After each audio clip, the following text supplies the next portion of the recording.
अस्सलाम वालेकुम दोस्तों, कैसे हैं। तो आज हम बात करते हैं फ्लूसी इमिग्रेशन की। जैसे कि कल मैंने पोस्ट की थी कि जो गवर्नमेंट ने अप्रूव की है अगले 3 सालों के लिए 2026, 2027 और 2028। तो उसके बाद अब बहुत से लोग जो हैं वो उन्होंने कमेंट्स भी किए कि जो पिछली फ्लूसी इमिग्रेशन में अपॉइंटमेंट नहीं मिल रही, और कुछ लोगों को अभी तक उनके जमा है नौलावस्ता नहीं निकले, 2 साल पुरानी वाली भी, 2023 वाली भी और 2024 वाली भी। तो क्या उनके अब भी निकल सकते हैं? तो दोस्तों, जो इटली की फ्लूसी इमिग्रेशन सिस्टम है ये बहुत कॉम्प्लिकेटेड है, इसमें बहुत से मसाइल हैं।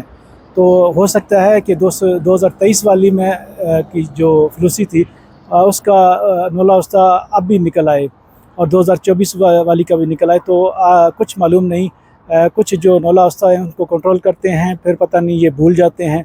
तो ऐसा हो सकता है, बहुत कम चांस, लेकिन ऐसा हो सकता है कि आपका 2 साल पुरानी वाली में हो और अब किसी वक्त भी निकल आए। तो ज़्यादा चांसेस यही होते हैं कि जिस साल वो ये फ्लूसी चल रही होती है, जैसे अभी 2025 वाली चल रही है जो फरवरी वाली।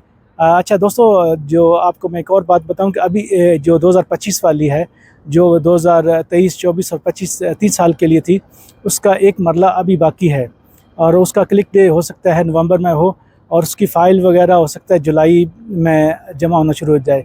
इस बारे में जो तफसील से वीडियो में आने वाले दिनों में ज़रूर बनाऊंगा।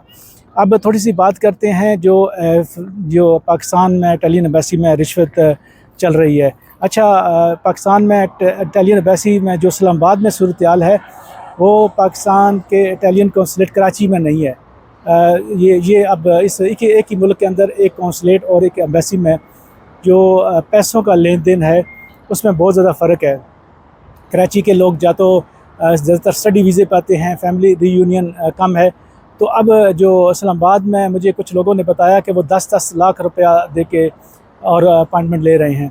अच्छा, इस मौजू पे यानी कि जो ये बिक रही हैं अपॉइंटमेंट, इस पे आवाज़ उठा उठा के अब हमारे गले जो हैं वो बैठ चुके हैं। यहाँ पे मुज़ाहरे भी हुए, सब कुछ हुआ।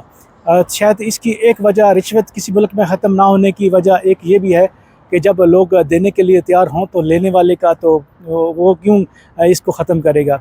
तो आप इसी का फ़र्क देख लें कराची कौंसलेट और इस्लामाबाद के एम्बेसी, कि कराची के लोग शायद रिश्वत के उस तरह के आदी नहीं जिस तरह के KP और पंजाब के लोग आसानी से दे देते हैं। और अब भी आप देख लें कि 10 लाख अगर रेट है तो कितने लोग देने के लिए तैयार हैं।